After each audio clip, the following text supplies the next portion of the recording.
2 ปีในคุกมันเฮ็ดให้ผมพลาดหยังไปหลายอย่างแต่ความรู้สึกต่อเธอผู้นั้น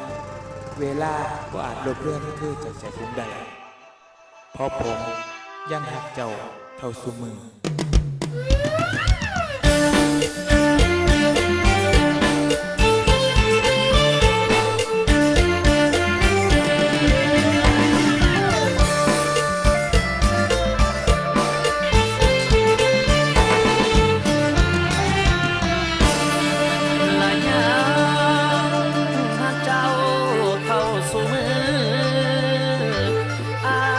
จำซื้อไว้ในใจ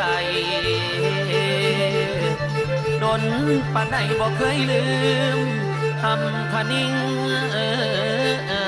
อยู่เด้อน้องและถึงเฮาสองบ่ได้เป็นแฟนซ้อนแต่ใจพี่ยังอาวรณ์คิดถึงน้องอยู่คือเก่าและคนเคยเอิ้นผู้สาวยังรักเจ้าเท่าสู่มือบ่มีใด